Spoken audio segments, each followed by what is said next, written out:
দোস্ত, কাল রাইতে আমার সাথে খুব খারাপ জিনিস হয়েছে। বলতো কি হয়েছে? তোরে বলতেও কেমন জানি লাগতেছে, কাউরে আবার বইলা দিস না।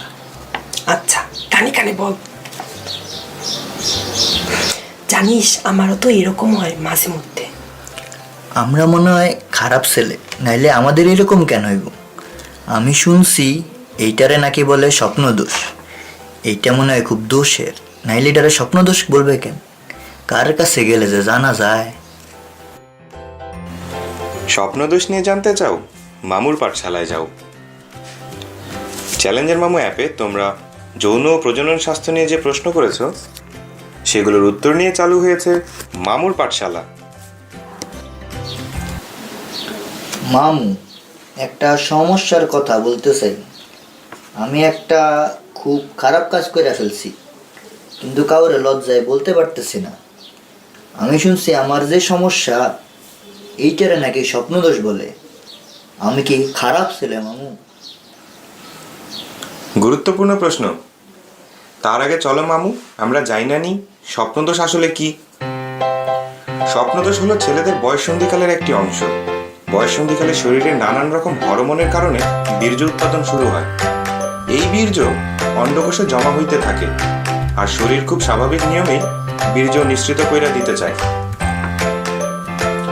আমরা যেটাকে স্বপ্নদোষ বলে থাকি মামু, সেইটা হলো ঘুমের মধ্যে বীর্য বের হওয়া। স্বপ্নদোষের বেলায় সাধারণত ঘুমের ভেতর লিঙ্গ উত্তেজিত হয় এবং মস্তিষ্ক যৌন উত্তেজক স্বপ্ন দেখানোর মাধ্যমে বীর্য নিঃসরণ ঘটায়। মামুরা, বুঝতেই পারতাছো, স্বপ্নদোষের মাধ্যমে শরীর থেকে অতিরিক্ত বীর্য বাইর হইয়া যায়। মামু মামু তাইলে কি এমন হইলে আমরা খারাপ এটা ভাববো না?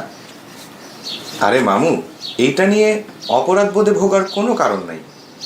বয়ঃসন্ধিতে তোমাদের নানান রকম শারীরিক মানসিক পরিবর্তন ঘটতেছে, এইটা তারই একটা অংশ।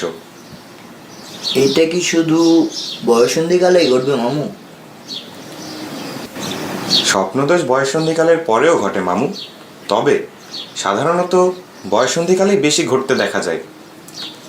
এটা কি কোনো অসুখ? এই সময়ে এই স্বাভাবিক শারীরিক প্রক্রিয়াটা নতুন বইলা না জানার কারণে অনেকেই ভুলে মনে করে যে এইটা বোধহয় কোনো অসুখ। না মামু, চিন্তার কোনো কারণ নাই। স্বপ্নদোষ কোনো অসুখ না, বরং এই সময় স্বপ্নদোষ হওয়াটাই স্বাভাবিক। শরীর যে প্রজননে তৈরি হইয়া উঠতেছে, স্বপ্নদোষ সেইটারই একটি লক্ষণ। তবে অতিরিক্ত স্বপ্নদোষ হইলে অতিরিক্ত পরিমাণ বীর্য বাইর হইয়া যাইতে পারে। এতে শারীরিক দুর্বলতা দেখা দিতে পারে এবং বীর্য পাতলা হইয়া যাইতে পারে। এক্ষেত্রে যৌন চিন্তা কম করে করা উচিত এবং পুষ্টিকর খাবার বেশি করে খাওয়া উচিত মামু। স্বপ্নদোষ কি নির্দিষ্ট কয়েকবারই হইব? মামু, সপ্তাহে বা মাসে কয়বার হইব তার নির্দিষ্ট কোনো সংখ্যা নাই। সপ্তাহে একবার বা মাসে 3-4 বার হইতে পারে। তবে মামু, অতিরিক্ত স্বপ্নদোষ হইলে সেইটা একটু চিন্তার বিষয়। অনেক বেশি যৌন চিন্তা করলে বা পর্নোগ্রাফিতে আসক্ত হইলে অতিরিক্ত স্বপ্নদোষ হইতে পারে। তাইলে কি এটা খারাপ না ভালো মামু? আর আমাদের সমাজে স্বপ্নদোষ নিয়ে আলোচনা নিষিদ্ধ মনে করা হয়, খারাপ মনে করা হয়। তবে মামু, স্বপ্নদোষ খুবই স্বাভাবিক বিষয়। এইটা নিয়ে ভয় পাওয়ার কিছু নাই, এইটা খারাপ কিছুও না। শুধু মনে রাখবা মামু, এখন তোমার যে বয়স, এই বয়সে তুমি মন দিয়ে লেখাপড়া করবা, আর এমন কিছু করবা না যা তোমার বা অন্য কারো ক্ষতির